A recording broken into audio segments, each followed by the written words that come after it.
Alhamdulillah ya Allah. Tajuk ni sangat-sangat mendapat sambutan. Ustaz tengoklah ni dah 500 orang dah tak sabar ni sebab kami ni Ustaz, kami golongan-golongan marhan ni biasalah sabarnya pendek. Jadi bila dengan adik-beradik ni pun sabar ni tak banyak. Jadi kebanyakan kami ni macam biasanya ada isu dengan adik-beradik and everything. So the tajuk adik-beradik ni memang betul captivating dan insya-Allah kita harap sangat Ustaz boleh tolong selesaikan masalah ni. So saya terus ajukan soalan pertama sebab saya tahu sambil tu Ustaz boleh mulakan dengan cantik lah insya-Allah sebab saya bila cakap bab adik-beradik saya suka sangat nak relate dengan surah Yusuf dengan kisah Nabi Yusuf alaihissalam. Boleh tak Ustaz bagi kami nampak macam mana Nabi Yusuf alaihissalam boleh maafkan adik-beradik dia yang kita tahu memang berniat dan dah buat pun cubaan untuk membunuh Nabi Yusuf alaihissalam. So macam mana tahu Ustaz ada ayat yang Nabi Yusuf memang lafaz ke ataupun daripada buku-buku tafsir ke sebab kami ni Ustaz walaupun adik-beradik kami ni tidaklah nak bunuh kami tapi kadang-kadang ada perasaan tu macam rasa tak boleh temu homa Ustaz. Macam mana nak maafkan adik-beradik macam ni Ustaz? Bismillah.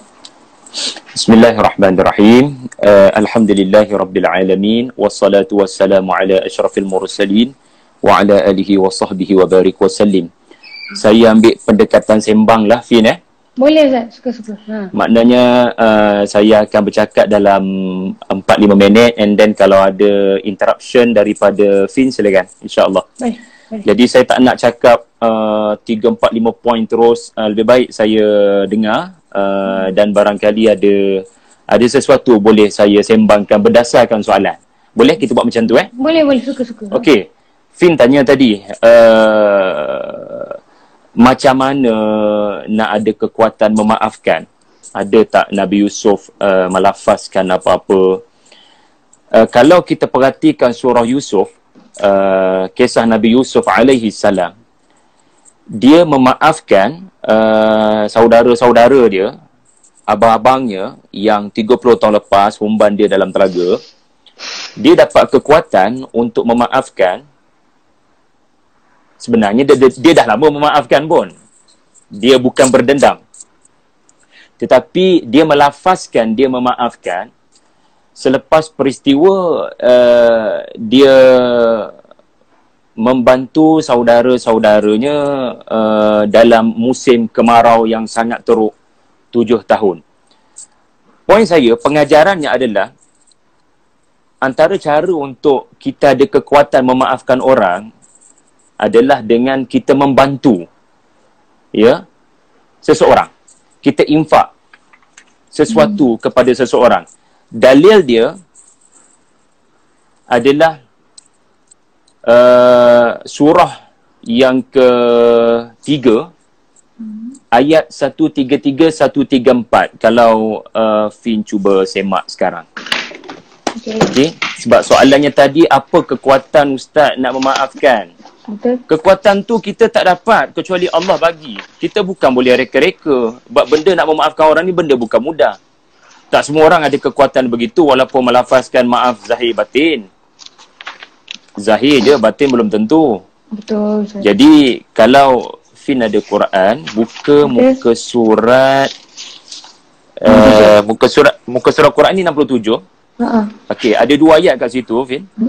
Ayat 133, Allah Ta'ala berbicara pasal bergegaslah kepada keampunan. Ayat 134, Allah Ta'ala cerita pasal menahan marah dan memaafkan. Jumpa tak?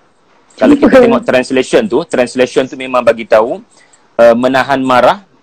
Saya rasa kita perlukan kekuatan ni berdepan dengan adik-beradik yang mungkin ada macam-macam perangai. Adik-beradik yang macam abang-abang Yusuf barangkali. Jadi ustaz macam manalah nak jadi orang yang boleh tahan marah. Dia tu asyik-asyik nak bergaduh je kalau duduk nak kerja, nak buka puasa. Dan macam mana nak memaafkan? Nak memaafkan ni bukan benda tu kekuatan kita boleh buat. Ingat betul-betul benda ni. Kekuatan nak memaafkan dia bukan kekuatan dia boleh dicetuskan oleh kita sendiri. Kekuatan memaafkan hanya datang daripada Allah. Jadi antara cara nak minta Allah Ta'ala bagi rahmat, bagi kekuatan untuk memaafkan. Memaafkan ni apa maksudnya, Bin? Macam kita forgive. But we cannot forget, Ustaz. Itu isunya. Itu masalahnya. Kalau kata hari ni kita dah maafkan, lepas tu minggu depan kita teringat, lepas tu marah balik. Macam mana, Ustaz? Adakah kita tak ikhlas maafkan? Afin dalam ayat 134, dia mana boleh forgive dia? Dia kena forgive dan forget. Sebab Nabi Yusuf, apabila dia memaafkan saudara-saudaranya, dia kata macam ni, Allah lah yang telah mengeluarkan saya daripada penjara. Ya, dia kata kepada saudara-saudaranya, antara nikmat Allah kepada saya, wahai abang-abang, ya, dia mengeluarkan saya daripada penjara. Yusuf tak sebut sepatah pun, alhamdulillah abang-abang semua Allah keluarkan saya daripada telaga. Sebab kalau dia kata Allah keluarkan saya daripada telaga, dia telah forgive, dia tidak forget. Dia menyebabkan abang-abang dia terasa, alah Yusuf, kau ni dalam hati abang-abang dia barangkali, kau dah memaafkan kami, yang kau ungkit pasal apa? Benda dah berlalu tu, 40 tahun lepas. Udahlah tu, kami makin terasa sangat bila kau ungkit balik. Itu bukan akhlak Nabi Yusuf. Jadi kekuatan memaafkan, ramai orang boleh forgive, tapi tak ramai orang boleh forget. Jadi macam mana nak delete memori tu? Ya.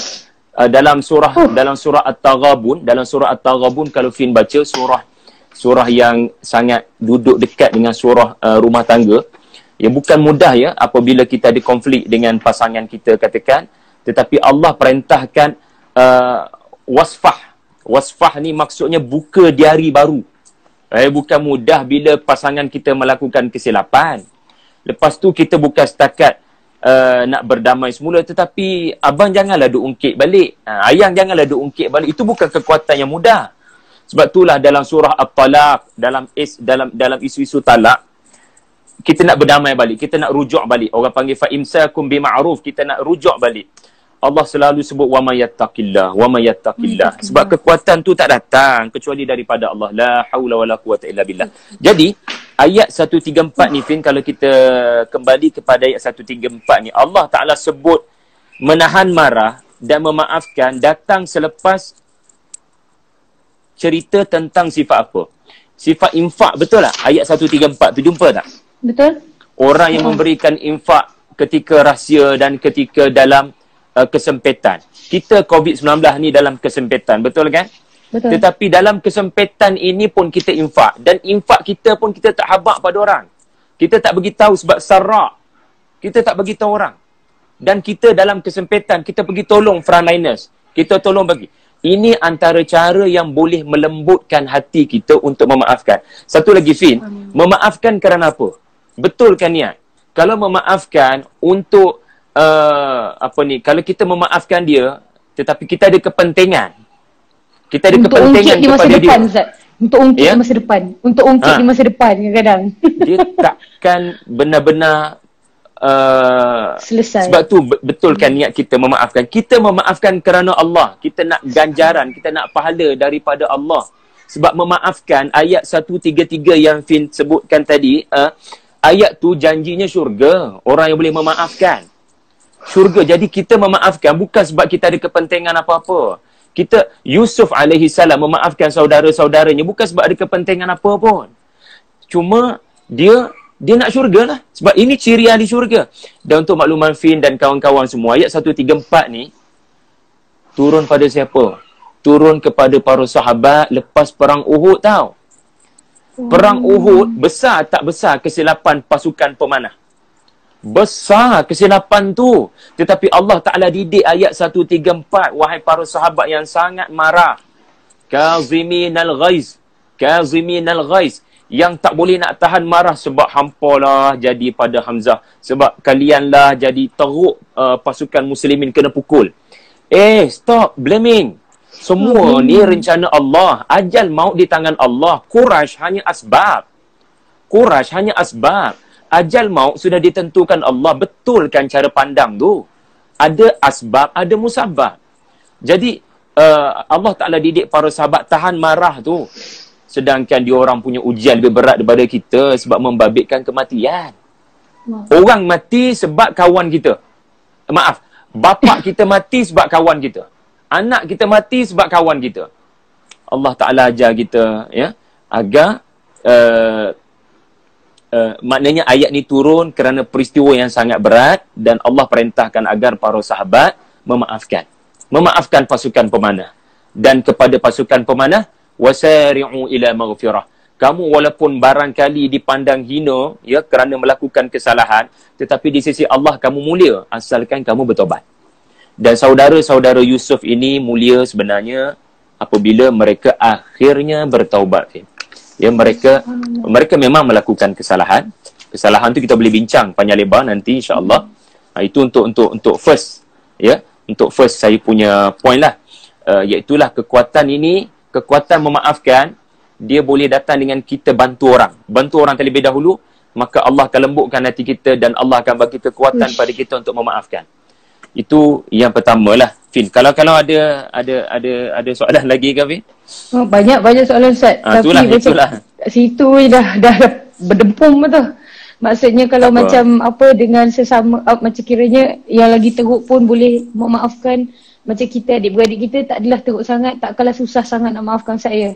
Quran memang datangkan kisah yang lebih ekstrim daripada situasi kita supaya, ya, kita sentiasa ada kekuatan dan kita selalu akan kata ada orang lebih teruk daripada saya. Ada orang lebih teruk daripada saya. Kalau ini macam adalah cara orang selalu banter balik. Itu orang yang soleh, itu rasul, itu nabi. Kita ni biasa mana nak mampu kuat macam tu. Jadi macam mana, Ustaz? Orang yang kata begitu sebenarnya dia tak baca Quran.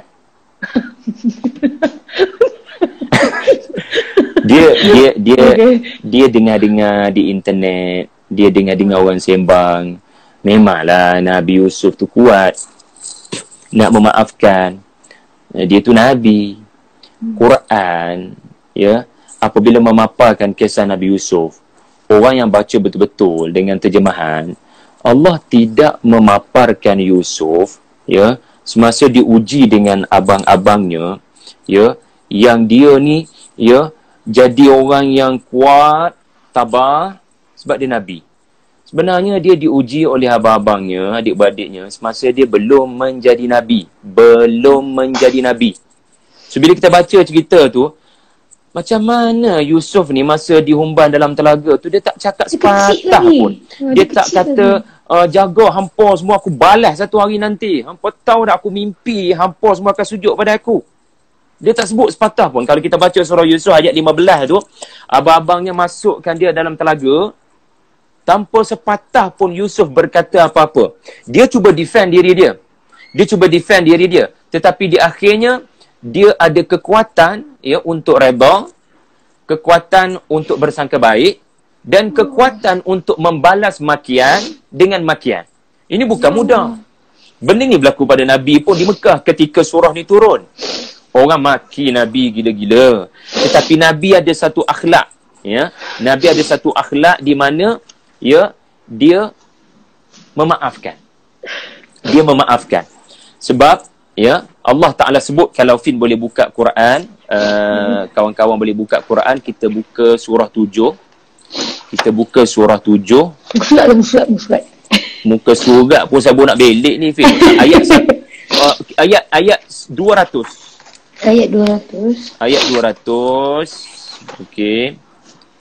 Ayat 200. Ayat 199, ayat 200, muka surat 176, Fit. Okey, kalau ditanya lagi,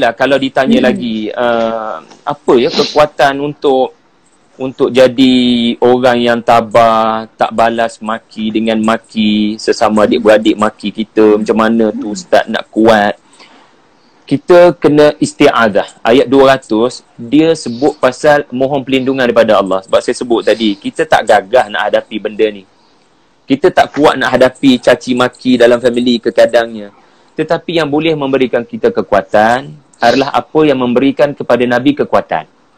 Kekuatan Nabi dapat adalah kekuatan daripada Allah. Allah Ta'ala didik Nabi apa dia? Ayat 200 tu, fasta'idh billah. Minta tolong dengan Allah. Sebab tu kita ada satu surah. Fin hafal, saya hafal. Fasta'idh billah apa dia? Kul a'udhu bi rabbil falaq. Kul a'udhu bi rabbil falaq. Ya. Jangan lupa surah tu sebab dia bagi kekuatan untuk meminta perlindungan daripada orang-orang yang hasad dengki. Kadang-kadang dalam adik-beradik hasad dengki, tak payah peliklah cerita Qabil-Habil.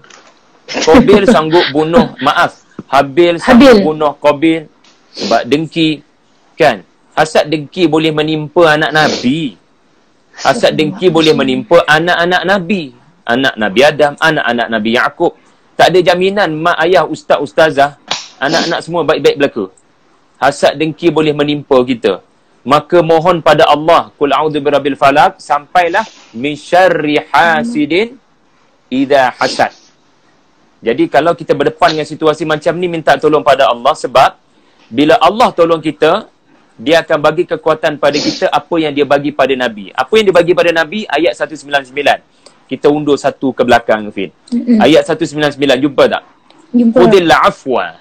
Jumpa kan? Jumpa. Khudil afwa. Nabi diperintahkan Allah untuk mengambil pendekatan memaafkan. Macam saya sebut tadilah, memaafkan, it is not a matter of just forgive and you say that you forgive, tapi to forget. Dan ini bukan mudah. Seolah-olah Nabi ni SAW setiap hari berlalu di Mekah, dia akan memulakan hari yang baru dengan memaafkan. Memaafkan maksudnya apa? Ulama tafsirkan, Nabi tidak melihat orang-orang Quraisy sebagaimana semalam. Semalam mereka maki aku, semalam mereka pukul aku, semalam mereka bantai para sahabat. Hari yang baru kita memandang mereka dengan pandangan baru. Seolah-olah mereka tidak ada rekod. Mereka tidak ada rekod apa-apa.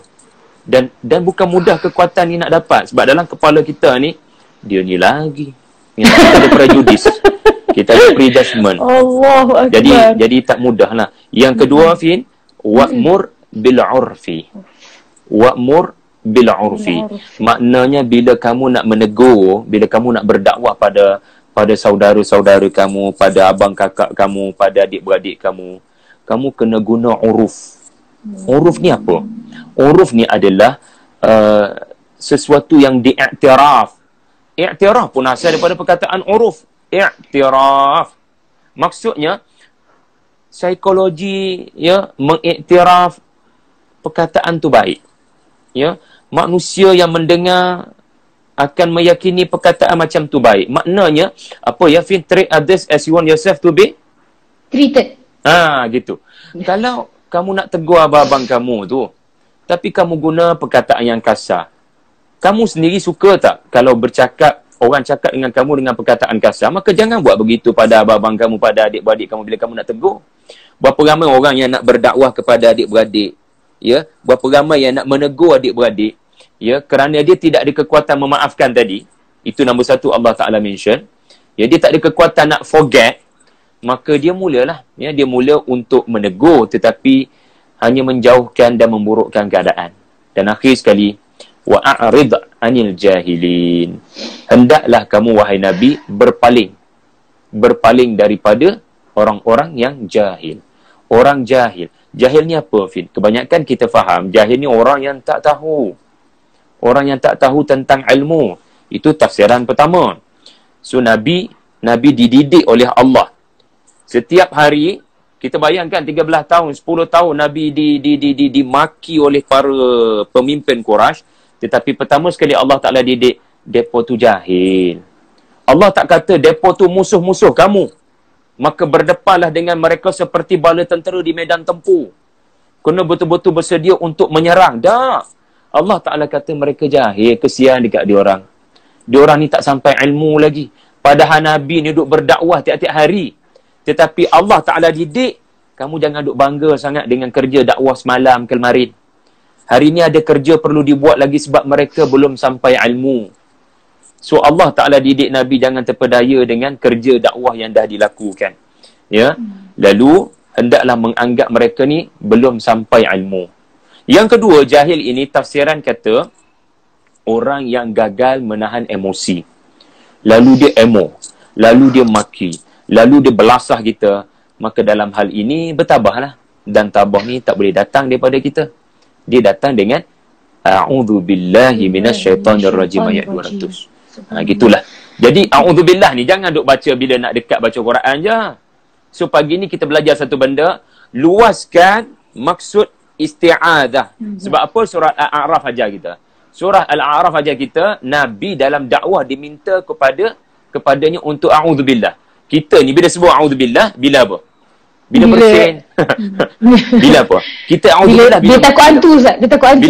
Bila takut hantu, bila tengok cerita hantu. Kan satu Syawal lagi ada banyak cerita hantu kan. Allah. Masa itulah a'udzubillah. Sedangkan Quran dia mendefinisikan isti'adzah mesti dilakukan bila kamu merasakan kamu susah nak memaafkan.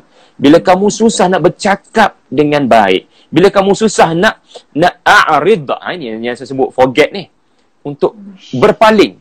Bukan berpaling daripada adik-beradik. Bukan berpaling daripada musuh. Bukan berpaling daripada Quraisy. Tetapi berpaling daripada karenah jahil tu. Ya, hate. Orang kata apa? Hate the sin. Not the sinner tu. Gitulah. Gitu, subhanallah. Pagi Ustaz speaking London. Ustaz. Okay, Ustaz, tadi kita cakap pasal ni kan ada yang tanya jadi lepas Nabi Yusuf dah ditinggalkan keadaan telaga, adik-beradiknya cakap dekat Nabi Yaqub alaihissalam, bapa baginda, lepas tu Nabi Yaqub bersedih sampai terbuta matanya. Jadi kadang-kadang kita permudahkanlah dalam situasi kita. Kadang-kadang mak abah kita ni ada favor adik-beradik yang lain. Lepas tu kita ada dua jenis soalan. Satu, mak bapak favor pada anak yang betul-betul baik, kita jealous. Yang kedua, mak bapak macam selalu lebihkan adik-beradik walaupun adik-beradik tu tak adalah baik mana, malah kadang-kadang tak puasa lah apa benda, tapi still backing dia. Macam mana Ustaz? Apakah macam kita ni sebagai sebagai salah satu anak ni, kita boleh nak tegur mak abah kita yang keterlaluan melebihkan anak ke, ataupun kita kena bersabar sahaja ke? Macam mana Ustaz? Dalam hal ni kita kena pandang kita dulu, baru kita pandang mak ayah kita. Kita kena betulkan diri kita dulu, baru kita betulkan mak ayah kita. Sebab nak betulkan mak ayah ni, dia ada seni, dia ada kaedah, dia ada uruf yang saya sebut tadi tu. Ada uruf. Ada benda yang kita kena raikan psikologi, ada benda kita kena raikan apa yang disebut sebagai teknik lah. Teknik menegur orang tua ni. Cara salah, habis kita memburukkan keadaan. Walaupun mak bapak tu memang salah pun, kita kena ada cara Ustaz kan? Ya, betul. Kita kena ada cara. Sebab Nabi Ibrahim berdepan dengan ayahnya yang buat berhala. Ada dia maki ayah dia.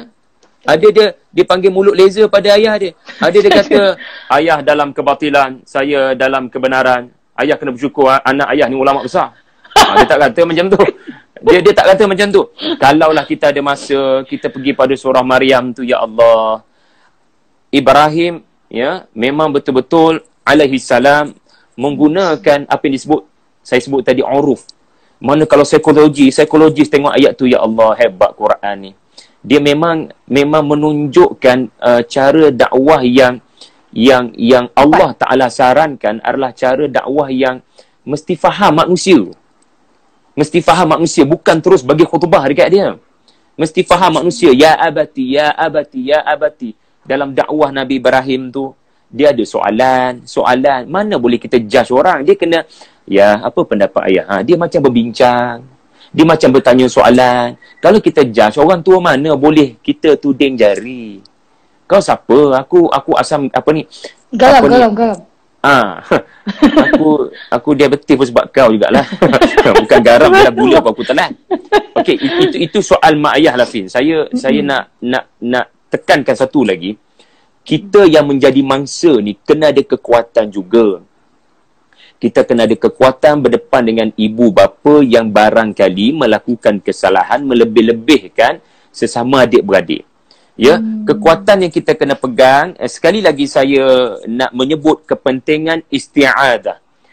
Tetapi dengan makna yang berbeza daripada apa yang saya sebut tadi. Isti'adzah saya sebut tadi adalah kekuatan untuk forget after forgive. Kekuatan untuk bercakap dengan baik, kekuatan untuk bersabar. Tetapi kalau kita tengok surah, saya sempat belik tadi,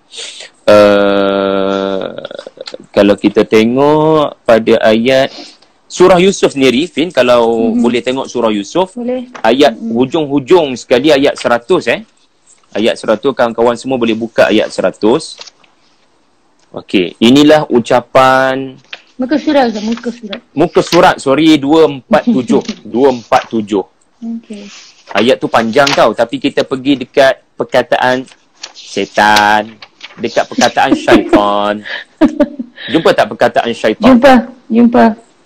Ini ucapan siapa? Ini ucapan Yusuf alaihi salam. Ucapan Yusuf ucap pada siapa? Ucap di hadapan saudara-saudaranya. Ucap lepas peristiwa apa? Lepas peristiwa 11 abang-abangnya sujud kepada dia. Mimpinya menjadi realiti. Jadi nyata. Bila dia ucap syaitan, bila Nabi Yusuf mengungkapkan sesuatu membabitkan syaitan ini selepas 30 tahun peristiwa perit menimpa baginda. Tetapi perhatikan, Yusuf alaihi salam kata, sebenarnya apa yang berlaku 30 tahun lepas bukan abang-abang yang buat. Syaitan yang bersalah. Tengoklah. Abang-abang abang-abang jadi macam tu, dan saya pun jadi berpisah dengan abang-abang sebab syaitan. Min ba'di an nazzagha asy-syaitanu baini wa baina ikhwati. Tengok macam mana perkataan santun Nabi Yusuf. Dia tak ungkit langsung. Kalau diungkit lah kan. Abang-abang lah yang menyebabkan saya dapat kuasa sekarang. sebab siapa suruh abang umrah dalam telaga? Bila abang umrah dalam telaga, ada orang datang ambil saya, orang tu bawa saya pergi Mesir. Dan bila saya pergi ke Mesir, tak tahu apa jadi, saya dijual sebagai hamba. Lepas tu entah macam mana menteri pergi beli saya kerja sebagai pekerja menteri. Dan 20 tahun saya hidup, tiba-tiba ada orang goda saya masuk penjara. Masuk penjara, tiba-tiba saya berjumpa dengan orang yang bekerja dengan raja yang dituduh nak racun raja. Dan something happen di mana raja bla bla bla. Akhirnya saya duduk sebagai penasihat raja, sebagai menteri kepada raja. Dan saya berkuasa 15 tahun. Tahniahlah abang, terima kasihlah umban saya. Dia tak kata macam tu. Dia tak kata macam tu. Sebab kalau kata macam tu pun sudah mengguris hati perasaan abang-abangnya. Dia hanya berkata begini saja. Abang-abang, benda yang lepas tu lepas. Apa yang berlaku di lepasnya, apa yang berlaku 30 tahun lepas, syaitan memecah belahkan antara kita. Syaitan pecah belahkan antara kita. Nazzagha, syaitan punya operasi, kawan-kawan semua, Puan Fin, antara sebab kita kena isti'adzah, sebab syaitan akan melakukan nazzagha. Nazzagha baini wa baina ikhwati. Dia akan timbulkan ilham, dia akan timbulkan was-was, dia akan timbulkan satu pemikiran di mana aku kena berpisah, aku kena tinggalkan. Pendek kata, dia akan menimbulkan satu keinginan untuk kita berpecah dan tidak membaiki dan memulihkan keadaan. Syaitan sangat suka perpecahan. Syaitan sangat suka kita tidak memikirkan macam mana nak baiki keadaan ni. Kita kena ada usaha terlebih dahulu membaiki keadaan. That's why kena tegur ayah mak dengan cara yang baik, ataupun menggunakan salah seorang daripada adik-beradik untuk membaiki keadaan. Barangkali Abang Long ada. Abang Long boleh membantu untuk membaiki keadaan. Ayah, sebab barangkali kita cakap ayah tak dengar, Abang Long cakap dengar. Ataupun barangkali adik-beradik cakap mak ayah tak dengar, tapi ustaz tu cakap pada mak dan ayah, baru mak ayah sebab setan. Min ba'di an nazzagha asy-syaitanu baini wa baina ikhwati. Tengok macam mana perkataan santun Nabi Yusuf. Dia tak ungkit langsung. Kalau diungkit lah kan. Abang-abang lah yang menyebabkan saya dapat kuasa sekarang. sebab siapa suruh abang umrah dalam telaga? Bila abang umrah dalam telaga, ada orang datang ambil saya, orang tu bawa saya pergi Mesir. Dan bila saya pergi ke Mesir, tak tahu apa jadi, saya dijual sebagai hamba. Lepas tu entah macam mana menteri pergi beli saya kerja sebagai pekerja menteri. Dan 20 tahun saya hidup, tiba-tiba ada orang goda saya masuk penjara. Masuk penjara, tiba-tiba saya berjumpa dengan orang yang bekerja dengan raja yang dituduh nak racun raja. Dan something happen di mana raja bla bla bla. Akhirnya saya duduk sebagai penasihat raja, sebagai menteri kepada raja. Dan saya berkuasa 15 tahun. Tahniahlah abang, terima kasihlah umban saya. Dia tak kata macam tu. Dia tak kata macam tu. Sebab kalau kata macam tu pun sudah mengguris hati perasaan abang-abangnya. Dia hanya berkata begini saja. Abang-abang, benda yang lepas tu lepas. Apa yang berlaku di lepasnya, apa yang berlaku 30 tahun lepas, Syaitan memecah belahkan antara kita. Syaitan pecah belahkan antara kita. Nazagha, syaitan punya operasi, kawan-kawan semua, Puan Fin, antara sebab kita kena isti'adzah, sebab syaitan akan melakukan nazagha. Nazagha baini wa baina ikhwati. Dia akan timbulkan ilham, dia akan timbulkan was-was, dia akan timbulkan satu pemikiran di mana aku kena berpisah, aku kena tinggalkan. Pendek kata, dia akan menimbulkan satu keinginan untuk kita berpecah dan tidak membaiki dan memulihkan keadaan. Syaitan sangat suka perpecahan. Syaitan sangat suka kita tidak memikirkan macam mana nak baiki keadaan ni. Ya, kita kena ada usaha terlebih dahulu membaiki keadaan. That's why kena tegur ayah mak dengan cara yang baik, ataupun menggunakan salah seorang daripada adik-beradik untuk membaiki keadaan. Barangkali Abang Long ada. Abang Long boleh membantu untuk membaiki keadaan. Ayah, sebab barangkali kita cakap, ayah tak dengar. Abang Long cakap, dengar. Ataupun barangkali adik-beradik cakap, mak ayah tak dengar. Tapi ustaz tu cakap pada mak dan ayah, baru mak ayah tu dengar. Jadi jangan terus tinggalkan mak ayah. Jangan terus tinggalkan masalah. Berdepan dengan masalah. Tapi syaitan punya pemikiran adalah, abang saya adalah musuh saya. Saya akan buat apa saja untuk berdepan dengan diorang. Sebab itulah Nabi Yaqub pesan pada anaknya Yusuf, jangan cerita mimpi ni pada abang-abang kamu. Tetapi ayah tak suruh kau bermusuh dengan abang-abang kamu. Musuh sebenar kau adalah syaitan, ayat 4 surah Yusuf. Musuh sebenar engkau adalah syaitan, ayat 4 surah Yusuf. So that's why ayat 100 tadi, Yusuf ucap balik apa ayah dia sebut 40 tahun lepas. Ayah didik saya bermusuh dengan setan, bukan bermusuh dengan adik-beradik. Nah, sekarang memang betul-betul saya ingat balik apa ayah cakap. Setanlah punca kami berpecah belah.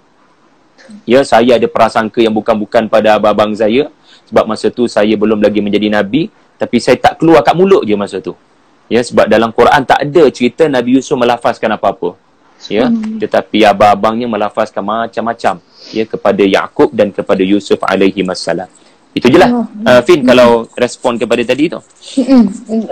Apa soalan seterusnya Ustaz? Okey, kalau lah macam kita tak mampu nak jadi macam Nabi Yusuf, apa yang bersabar dengan abang-abang dia semua tu, macam kita memilih untuk menjauhkan diri Ustaz.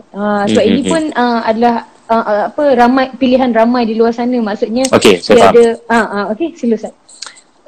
Saya memahami, saya cuba memahami sebab ialah kita yang tak berlaku masalah ni bolehlah cakap sedap. Sebab yang sedang mengalami akak-akak, abang-abang yang barangkali follower Fin di sana berdepan dengan situasi yang dah tak boleh nak diselamatkan lah Ustaz. Tu dia istilah dia. Okey. Dalam hal ini, saya sebelum kita kata ataupun kita buat kesimpulan begitu, saya nak tegaskan pertama sekali, adakah kita sudah ada inisiatif membaiki keadaan? Ya. Dan dalam hal mengambil inisiatif membaiki keadaan, ya, tolong jangan bermain sangat dengan soal natijah. Diorang tak berubah lah Ustaz, saya dah buat macam-macam, diorang tak berubah. Pertama sekali, kamu kena buat sesuatu kerana Allah, bukan sebab nak ubah. Ubah orang ni bukan kerja kamu. Ubah hati manusia ni bukan kerja kamu. Pertama sekali, kamu buat sesuatu tak? Dan apa yang kamu buat tu ada pelbagai kaedah tak? Ada pelbagai strategi tak? Macam saya sebut tadi lah, kadang kena guna Abang Long. Ya, sebab dalam surah Yusuf ni, Abang Long main peranan menyelamatkan keadaan. Tahu tak Fin? Asalnya dia pun nak bunuh Nabi Yusuf. Tapi kerana Yusuf alaihi salam, ya, tak tahulah, Quran tak sebut, tapi ulama-ulama kita kongsikan dia punya tadabbur dia. Dia tundang sampai tinggal je. Hubungan yang ada, Yusuf ni walaupun diperangi oleh abang-abangnya, Yusuf cuba sedaya upaya untuk baik dengan salah seorang. Allahu Akbar. Dan dia berjaya tackle Abang Long. Jadi dia ada hubungan yang baik dengan Abang Long. Abang Long ni lah, dalam mesyuarat konspirasi tu, Abang Long kata, aku tak nak ada idea bunuh pada Yusuf. Hampa semua nak pisahkan dia daripada ayah. Itu objektif.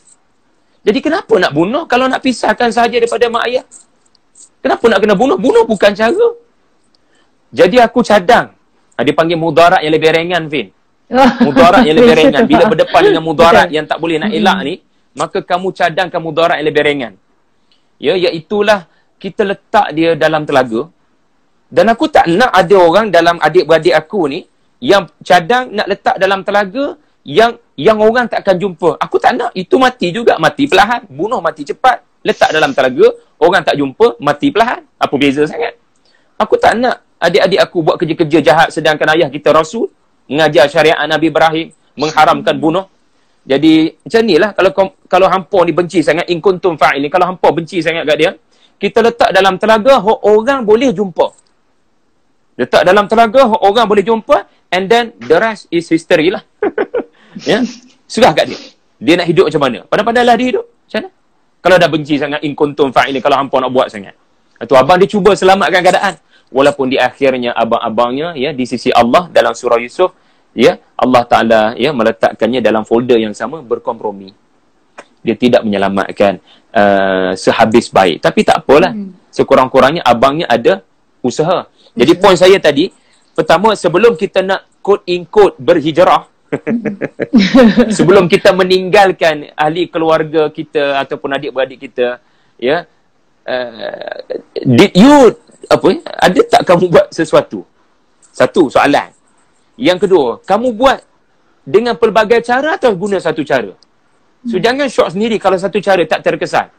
Kena fikir cara lain macam manalah nak ubah abang aku ni. Mungkin kena ajak tengok cerita kot kat Pawagam, satu cerita yang menyentuh hati dan perasaan. Barangkali kita tak tahulah apa cerita adik-beradik yang divide and then reunite balik kan.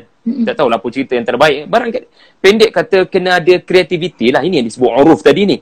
Maknanya kita study abang-abang kita, kakak kita ni jenis-jenis apa dan cuba tegur dengan cara dia orang suka.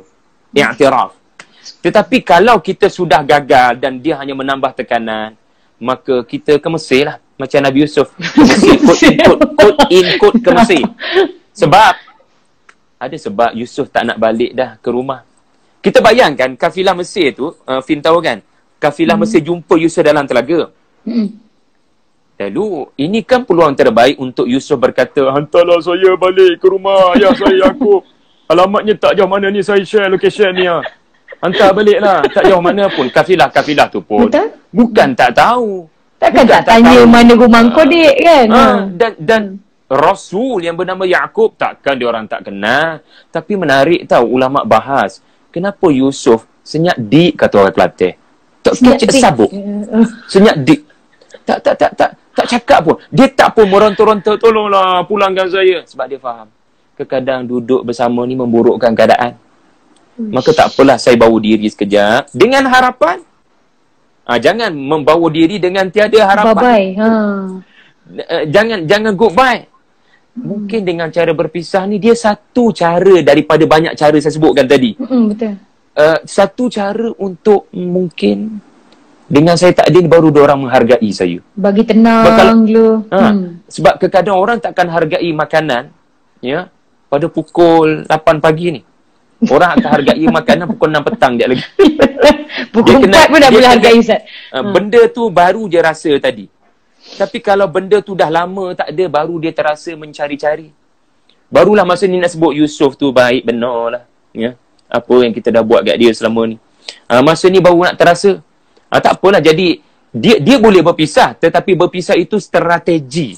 Bukan matlamat. Bukan matlamat. Dia strategi. Oh, boleh, very clear. It's very clear. Subhanallah.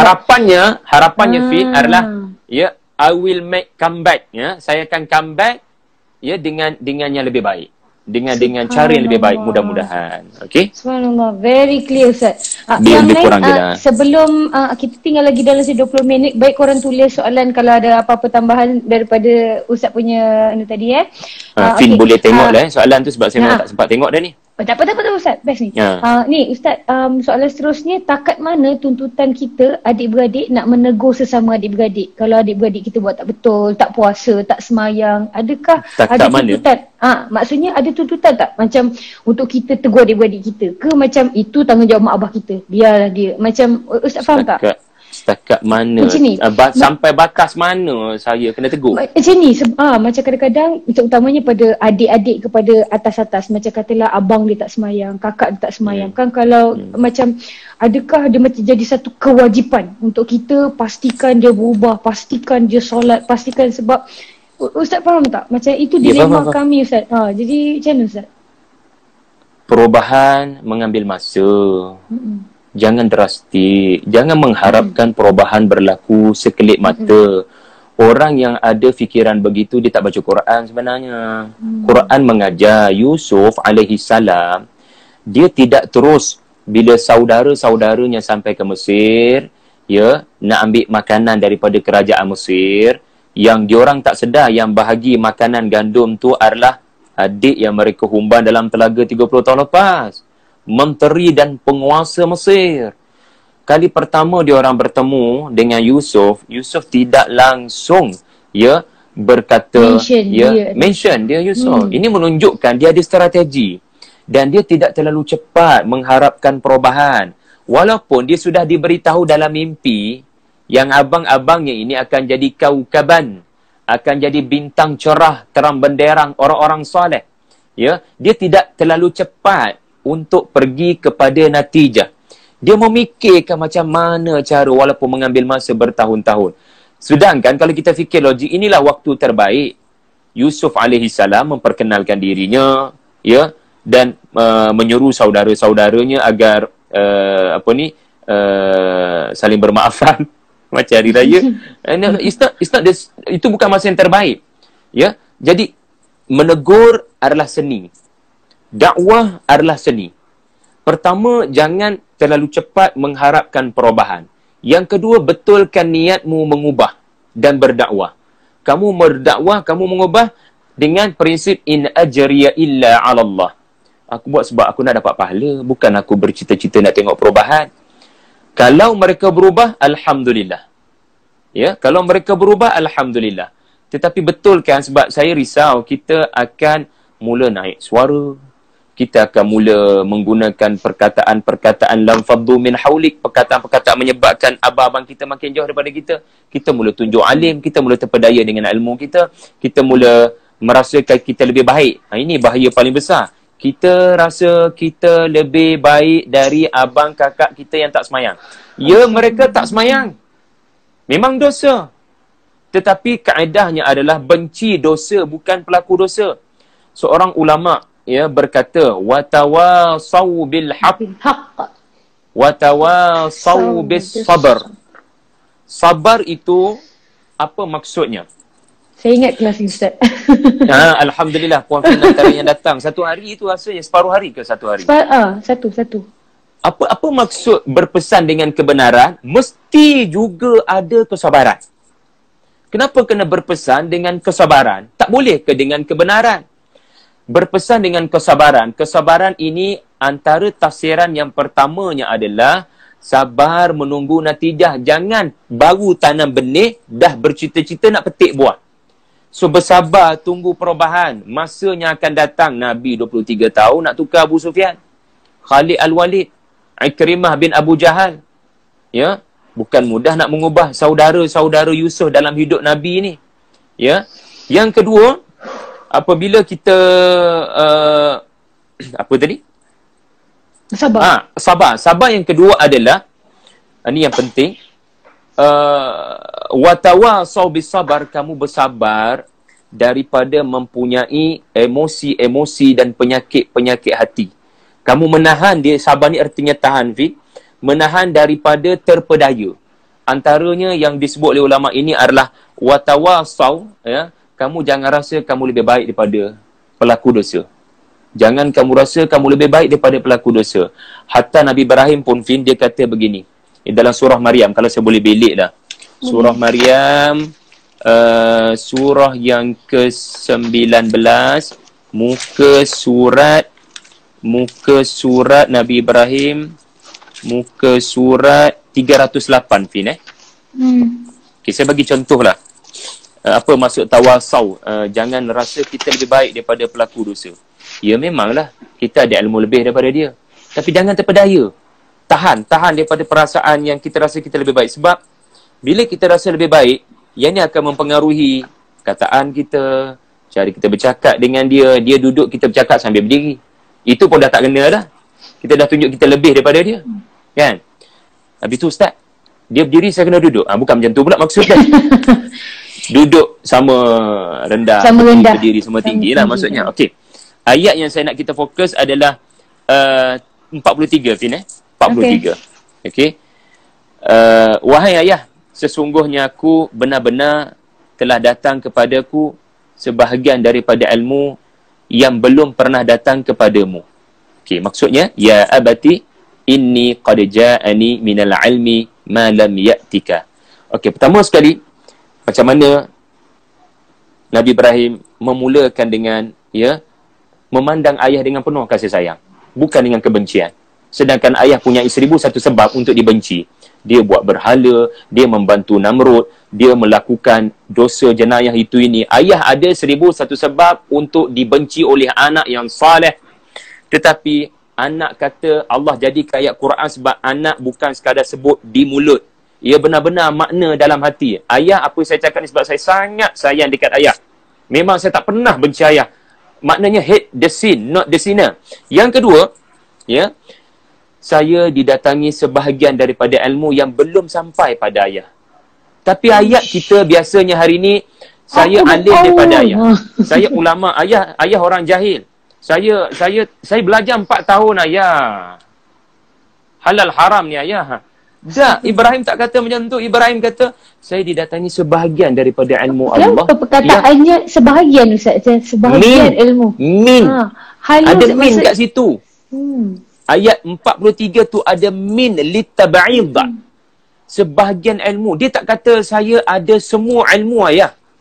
Dia kata saya ada sebahagian ilmu yang tak sampai pada ayah. Yang tak sampai pada ayah. Dia tak kata ayah jahil. Dia kata belum sampai pada ayah. So, jom ayah.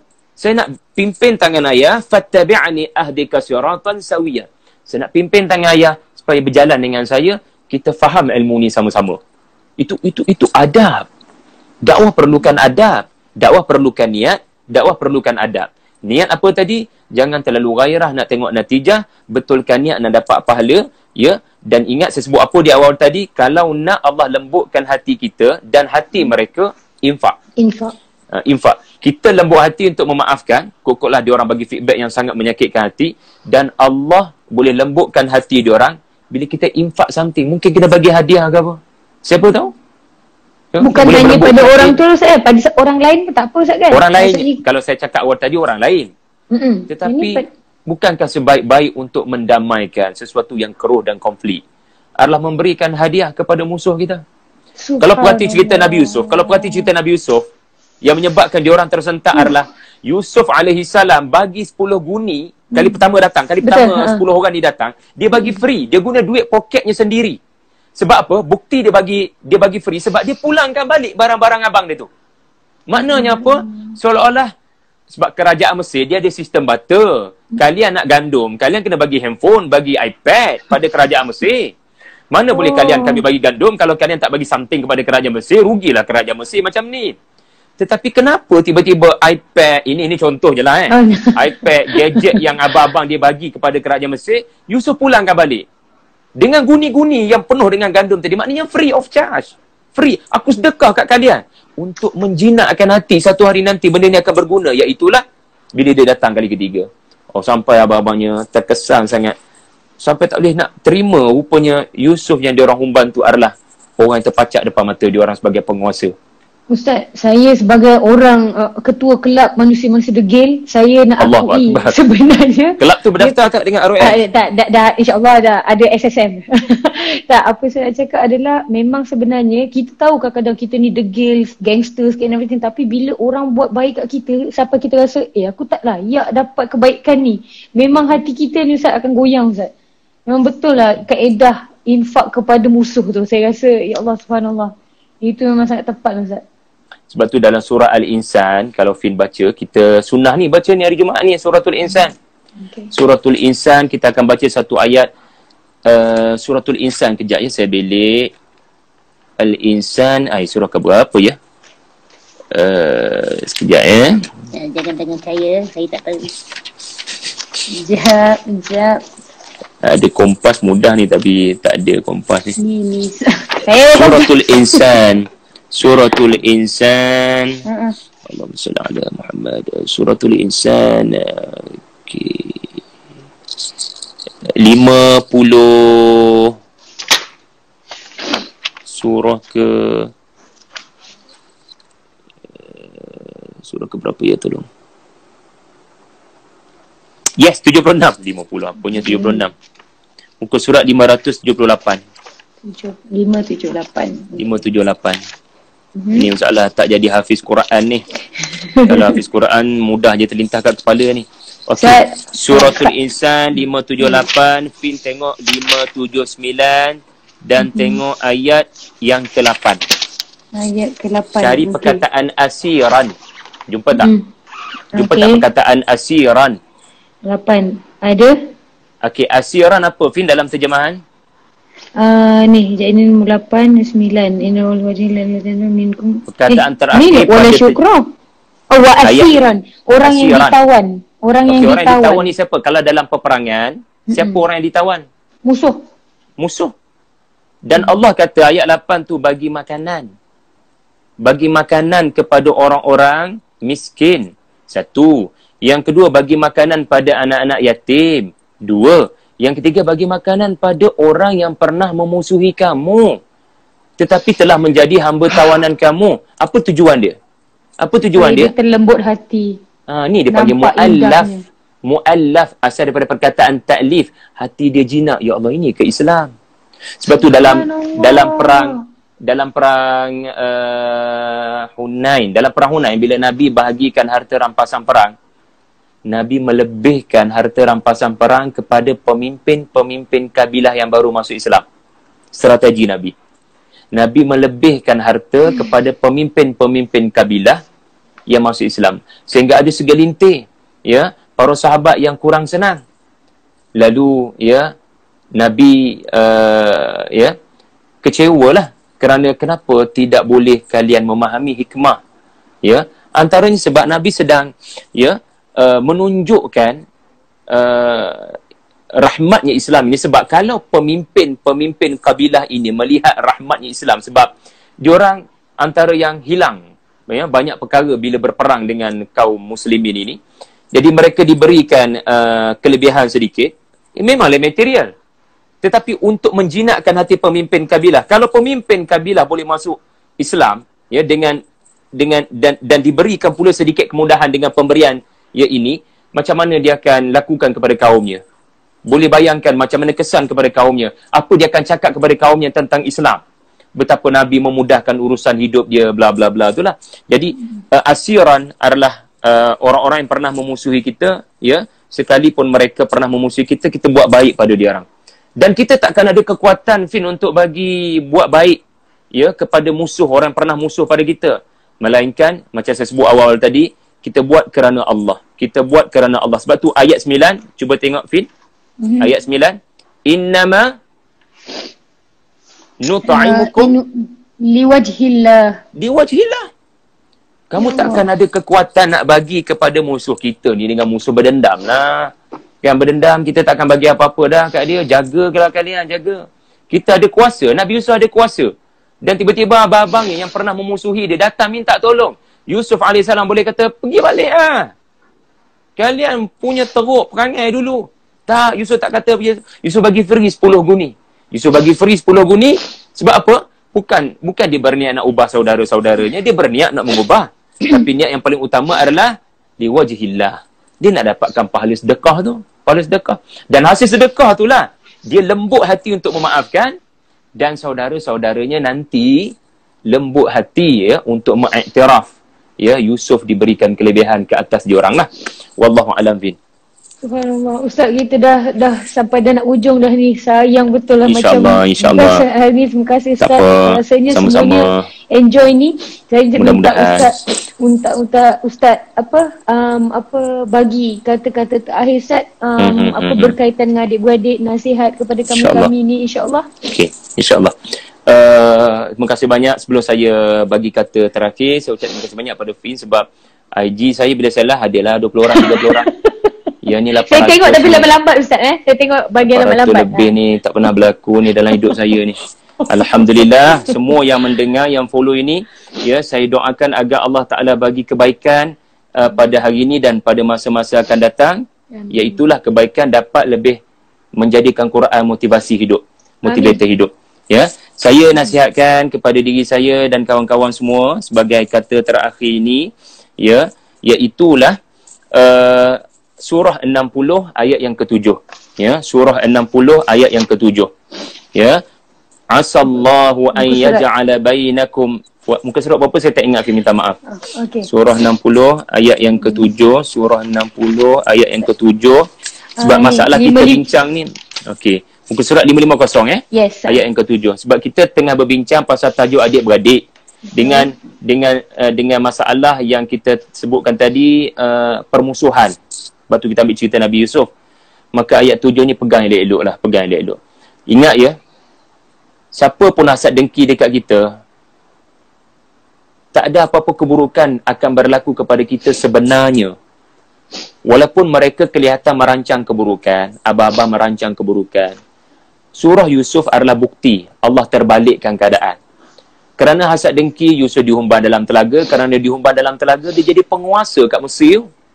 Penguasa kat Mesir. Hasad dengki ni jadi tentera Allah je. Maafkan saya, saudara-saudara Yusuf punya perangai ni, diorang tak sedar rencana Allah lebih besar ke atas diorang. So orang yang bila berlaku keburukan, dia beriman pada Allah, dia sangka baik pada Allah, dia percaya ayat 7 surah Al-Mumtahinah. Dia percaya betul ayat 7 ni. Sebab kita tak ada mimpi, Vin. Kalau Nabi Yusuf dia mimpi, abang-abangnya akan jadi baik. So kita macam mana Ustaz? Kita tak ada mimpi. Kita tak tahu abang-abang kita akan jadi baik ke tidak. Yelah, memang kamu tak ada mimpi. Tapi kamu ada ayat 7 surah Mumtahinah. Boleh Cik bacakan terjemahan sebagai penutup? Semoga Allah akan menimbulkan perasaan kasih sayang antara kamu dengan orang-orang yang kamu musuhi daripada kaum kerabat kamu itu. Dan ingatlah, Allah Maha berkuasa untuk mengubah hati mereka. Dan Allah, ya, Maha pengampun dan Maha pengasih dan penyayang kepada sesiapa pun yang berdosa. Jadi ayat 7 inilah quote in quote mimpi Yusuf untuk kita mudah-mudahan. Jadi apapun keburukan yang berlaku di hadapan mata kita, mohon tafsirkan sebagai kebaikan di masa akan datang. Allah sedang merencana kebaikan di masa akan datang, ya. Wallahu alam. Terima kasih banyak-banyak Terima kasih semua. Subhanallah, terima kasih Ustaz. Ini adalah sama-sama, kita jumpa lagi lah.